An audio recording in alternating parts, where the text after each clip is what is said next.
January 10th, 2026, Psalm 94:19.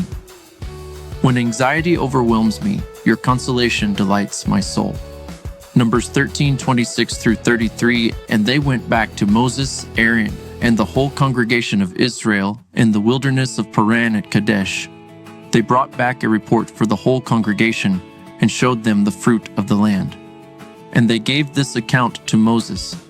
We went into the land to which you sent us, and indeed, it is flowing with milk and honey. Here is some of its fruit. Nevertheless, the people living in the land are strong, and the cities are large and fortified. We even saw the descendants of Anak there. The Amalekites live in the land of the Negev. The Hittites, Jebusites, and Amorites live in the hill country, and the Canaanites live by the sea and along the Jordan. Then Caleb quieted the people before Moses and said, "We must go up and take possession of the land, for we can certainly conquer it." But the men who had gone up with him replied, "We cannot go up against the people, for they are stronger than we are." So they gave the Israelites a bad report about the land that they had spied out. The land we explored devours its inhabitants, and all the people we saw there are great in stature. We even saw the Nephilim there, the descendants of Anak that come from the Nephilim. We seemed like grasshoppers in our own sight, and we must have seemed the same to them. Reflection. So much in our lives exists beyond our control. When we rely on control, anxiety is our payment.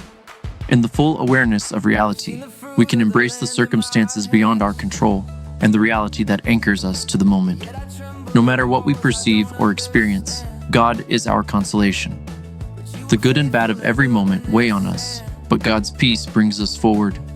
When we dwell on what we are lacking or losing, we trap ourselves in a past that will never have a different outcome. This sabotages our future, holding it hostage to the outcome we are unwilling to accept.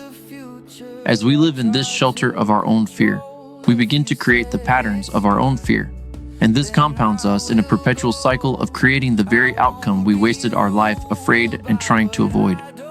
The spies relied on the comfort of the wilderness, neglecting that God provided for them in the midst of desolate days lost in a land of no man.